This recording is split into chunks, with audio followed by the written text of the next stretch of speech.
I used to be a personal chef, and this is the kind of recipe I'd make after a really long day of work when I couldn't really be bothered. After spending the day cooking for someone else, the last thing I ever wanted to do when I got home was spend hours in the kitchen again. So a quick meal like this was exactly what the doctor ordered. It's a creamy noodle dish, comes together in about 15 minutes, and you make the sauce all in one bowl. You can jazz it up with your favorite toppings, but I highly recommend having copious amounts of crispy chili oil. They're super saucy and slurpy and delicious. You can find the recipe on my website. The link is in my bio. Having a few certain killer ingredients always stocked or lurking in the back of your fridge or cupboard means you're never far away from a very delicious meal. And I like to call these certain ingredients flavor saviors, because they're the kind of thing where just a couple teaspoons of said ingredient means you don't have to do much else to the meal for it to really sing. And the ingredient I'm using in today's recipe is shawarma paste, because it does exactly what I just said and more. It's rich and smoky, and a little goes a long way, and it pairs perfectly with oyster mushrooms. Head over to my site for the full recipe. The link is in my bio. As an ex-personal chef, having quick and easy meals in your repertoire is absolutely essential. Something you can knock out when you've had a long day of work that you know is going to fill you up and nourish you. And this mushroom carbonara is one of those for me. Saute mushrooms and garlic in a pan until cooked through, and then add in your drained pasta. Mix a whole egg, 1 egg yolk, and some parmesan along with a little bit of the pasta cooking water. And then pour this over your mushroom pasta mix whilst it's off the heat until a lovely, thick, silky sauce forms. Top it with more parmesan, some black pepper, and dig in.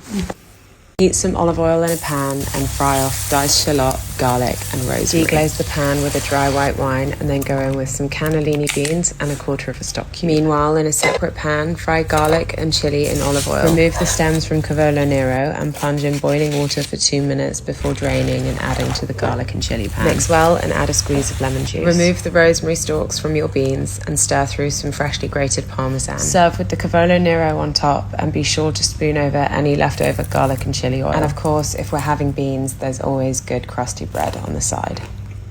How do you feel about saffron? I really love it, but I feel like it sometimes doesn't get the attention it needs when cooking at home, particularly in the UK. This is a buttery, golden saffron orzo, and it's perfect to brighten up these winter days. Steep the saffron in warm water whilst you fry shallots and garlic and olive oil. Add your orzo, toast it off, and then go in with white wine, stock, and the saffron water. Keep stirring it until it thickens, and then whip in some butter and parmesan. I like to top it with some prawns fried off in garlic and chili, and then finish with lots of lemon juice and parsley. Full recipe is written in the caption. Let me know what you think. Beige food is a firm favourite of mine, and if you can mop it up with bread, even better. Dice your veg up as small as you can. Fry them off for a few minutes before adding in your seasoning, and then deglazing the pan with white wine. Stir in your lentils and stock and let that simmer away gently before adding in your mustard and cream. Whilst those flavours infuse, shallow fry thinly sliced leeks in a separate pan until golden and crisp. Set them aside on some paper towel to soak up any excess oil before serving them on top of your lentils. This is perfectly hearty and adequate on its own, but would be equally as delicious served alongside some sausages or crispy skin chicken. Full recipe is on my site, link in bio. When I die, I'd like to politely ask that crispy sage leaves are sprinkled over my coffin. I'm completely obsessed with them. Cube up a crown prince and roast it in the oven until charred and soft. Meanwhile, fry some sage leaves in olive oil until crisp. Remove them from the pan and then go in with shallots and garlic. Mix through the pumpkin and a little bit of pasta water, and then the drained gnocchi and a big knob of butter. Whip this until a silky sauce forms, adding more pasta water if needed. The Crown Prince pumpkin is perfect for this because it more or less dissolves into the sauce. Stir through the crispy sage leaves and serve with more on top, as well as lashings of parmesan. I used to be a personal chef, and this is a recipe my clients used to ask for over and over again. It's miso marinated salmon skewers on a bed of rice and whatever veg you have to hand. It's simple and clean and high in protein, and once you have the miso marinade down, you can apply it to almost everything. I love it with either salmon or tofu, but it works just as well with cod, chicken, or even aubergine. I like to garnish it with some fresh spring onion, a bit of chili, crispy fried onions, and sesame seeds for a little bit of crunch. The full recipe is on my site, link in bio.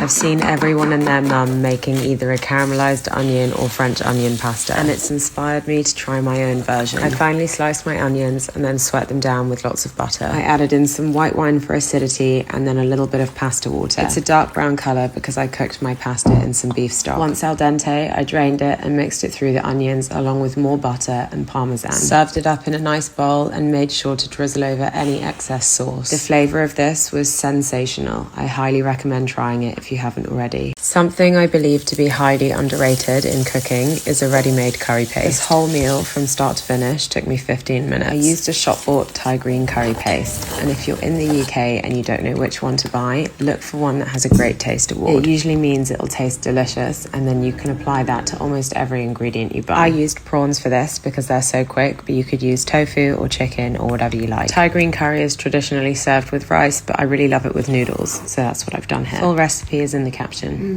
A meal that you can mop up with bread makes me very, very happy. Whether it's pitta or sourdough, as long as it can soak up the juices or be an adequate vessel for whatever it's mopping, I'm very pleased. And I feel that this recipe really encapsulates that. It's rich and smoky queen chickpeas sat on a bed of creamy, thick, garlicky yogurt, and then finished off with a tangy, salty olive salsa and some pickled shallots for good measure. This is the perfect put it in the middle of the table and let everyone get involved dish. It works equally as well if you want to eat it by yourself, which is more or less what I did. The full recipe is on my site, link in bio.